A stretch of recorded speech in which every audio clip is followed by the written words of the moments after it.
কি লইবা চামচ লইবা এই যে লালি রে 30 টাকা দিব না চুলের। সবাই কেমন আছেন? আশা করি সকলেই ভালো আছেন। সকাল সকাল ছড়া রান্না বসায় দিচ্ছে। কি গো, কি রান্না করো? এই তো সকাল সকাল আজকে লাউ পাতার ভর্তা আর হলো পুঁই শাকের দানা ভাজি।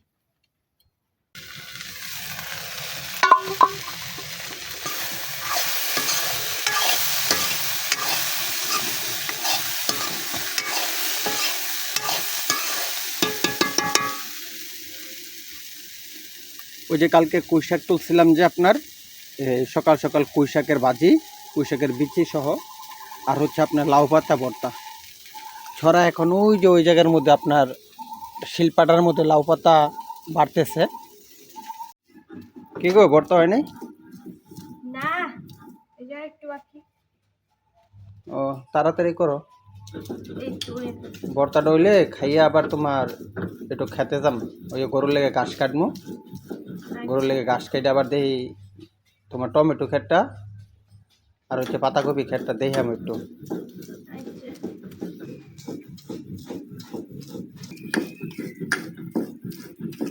আজকে ঘুম থেকে উঠতে একটু দেরি হয়ে গেছে গা, তার জন্য ওই যে এখন প্রায় 10টা বেজে গেছে, এখনো সকালকার খাওয়া খাইতে পারিনি। আর শরীরটা বেশি ভালো আসছিল না, ঠান্ডা লাগছে। এই যে আপনার সকাল সকাল আইনা ছোপা নিজবারে আর লালিরে খড় দিছি খাওয়ানোর লিগে। এই যে ছোপা নিজবাই ফালাই ছড়াই খাইতেছে। আর সবসময় দুষ্টুমি আপনার কোনো দিন যেত না, খাইবো খাওয়ানোর পর পাড়াইবো, পাড়ায় ফালাইবো অর্ধেক, খাইবো অর্ধেক। কি তুই ফালাইতেছিস কে? হ্যাঁ, এনে আস্তে আস্তে খা, আস্তে আস্তে খা, আস্তে আস্তে খা। রান্না কেমন হয়েছে? কেমন লাগে? অনেক ভালো হয়েছে, স্বাদ হয়েছে? অনেক স্বাদ হয়েছে। এমন এই সবজিটা অনেক ভালো লাগে। একটা বেল চালু এলো, সবই তো 10 টাকা না? হ্যাঁ, সবই 10 টাকায়। যে অনেক সুন্দর সুন্দর বড় বড় ঝাঁকিগুলো 10 টাকা করে পিস। একটা বেল চালু আর এলো, ওখানে 20 টাকা ভাঙতে আছে, 1000 টাকা নোট ওখানে ভাঙতে নিয়ে। কিছু লবি রে তুই? দিদির কিছুই পছন্দ হচ্ছে না। 10 টাকা আসলে টাকা নিতে পারবেন, জিনিস যে নিতে হবে তা না, টাকা নিতে পারবেন। হ্যাঁ, নিয়ে আসেন, যেটুকু হবে ওটুকু টাকা নিতে পারবেন। 10 টাকার জিনিস আর কত টেকসই হইব? একেবারে পুরো ইস্পাতের মতো শক্ত হইব। পাইছে বাংতিটিয়া? আগে চুলটা দেখেন। চুলদা রাখবা? হ্যাঁ, রওনা আচ্ছা, চুলটার দাম হচ্ছে গিয়ে তোমার একটা থেকে একটু বেশি হয়, দুইটা থেকে কম হয়। অর্থাৎ দুইটা জিনিস নেন, দুইটা সমন্বয় করা যাবে। ঠিক আছে? দেখে এটা কত? 10 টাকার জিনিস আর কত টাকা করে পুরা আমি আর পুরো ইস্পাতের বানাই দিব না লোহা দিয়া। 10 টাকার জিনিস হরেক মাল। কয় টাকা দেয়া লাগবে? আপনি কোন কত? 30 টাকা। কি আর 30 টাকা? লাও। না, কটুক দিদি বলেন আপনি। একটু কি অনেক 50 টাকা দিবেন? 50 টাকা দিতে না, পারবো না। 50 টাকা, 50 টাকা। কি লইবা? চামচ লইবা? হ্যাঁ, বাবু বাবুর দুধ খাওয়ার লিগা করে তো আর ইয়া হয় না। লই লো। চামচ ও লবণের বাটি আছে। দেন দেন 30 টাকা দিব না চুলের দাম। বাড়ির ডিজাইনটা সুন্দর আছে। হ্যাঁ, এগুলি তো তোমার আছে মানে দিদি কি আপনি এটা আর হালকা টোকা লাগলে কিন্তু আবার ভাঙে যাবে গা, বুঝছো? যদি 40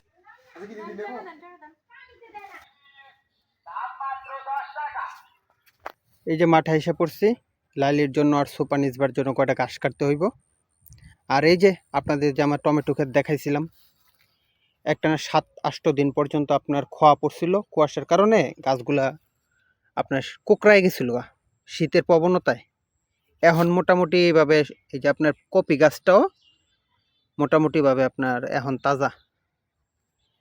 যে এই লাইনে যেগুলো লাগাইছি, এই লাইনে যে 4টা লাইন দেখতেছেন, এই লাইনে যেগুলো লাগাইছি এগুলো হচ্ছে আপনার ফুলকপি।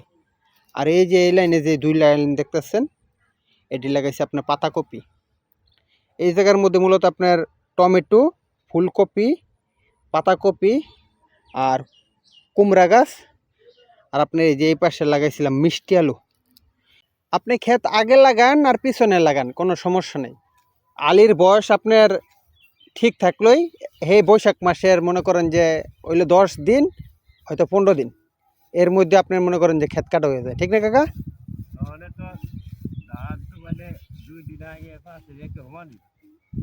এই যে ইন্দা কয়েকটা মিষ্টি লয়ের ভিড় দিছিলাম, এই যে এনো একটা, এই যে এই পাশে একটা, এই যে এই পাশে একটা, তো মিষ্টি লয়ের ভিড়গুলো দিছিলাম। এইবার যে আপনার শীত পড়ছে, শীতের তীব্রতায় মানে গাছগুলো এরকম বৃদ্ধি হয় নাই, মানে কুয়াশা পড়ে গাছের অবস্থা দেখেন পুরো। এই যে পাতাগুলো দেখতেছেন না, পুরো পাতাগুলো এই যে ছিদ্র ছিদ্র হয়ে গেছে, কারণ এই যে ফ্যাসপা ফ্যাসপা যেমন ছত্রাক পড়ে না গাছের মধ্যে, এই যে ছত্রাক পড়ে রয়েছে গাছগুলোর মধ্যে, না গাছগুলো একটা বৃদ্ধি পায় নাই। তো এগুলোর মধ্যে আমি চিন্তা করছি কয়টা ইউরিয়া সার দিয়া চারদিকে বেশি করে, তারপরে মাটিটা মিক্সিং করে দিয়া একটু পানি মেরে দিব আজকে বিকালবেলা। পানি মারলে যদি এগুলো ঠিক হয়ে যায়। আর এই যে আমগো দিকের ক্ষেত খামার মোটামুটি এই যে চারপাশে লাগাই লইতেছে। আমি দিয়ে কটা ঘাস কাটব। আমার গরুটা আছে না কাকা, ওটা আবার 6 মাস হয়েছে, 6 মাসের এবার আপনার প্রেগনেন্ট, 6 মাসের বাচ্চা পেটো, মানে দিয়ে 4 মাস পরে যদি বিয়ায়, যদি একটা হাড় গরু হয় তাহলে আবার ভাগ্যটা ভালো আর কি।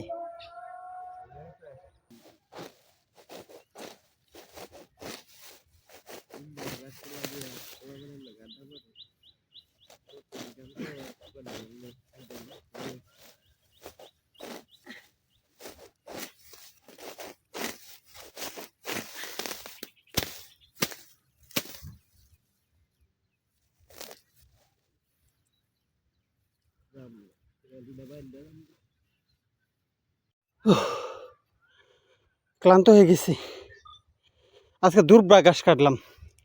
দুব্বা ঘাস কাটতে এত খাটনি, কারণ দুব্বা গাছ থাকে বেশি আপনার শক্ত।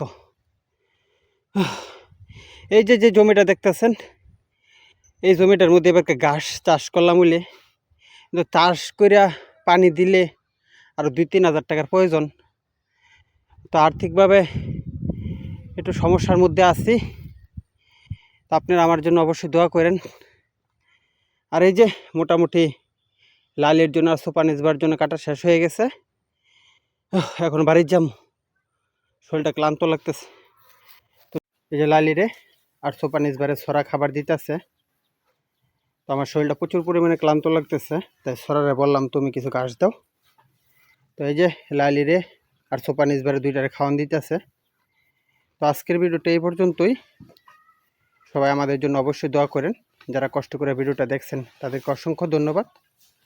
ভালো থাকবেন, সুস্থ থাকবেন, বিদায় রইল।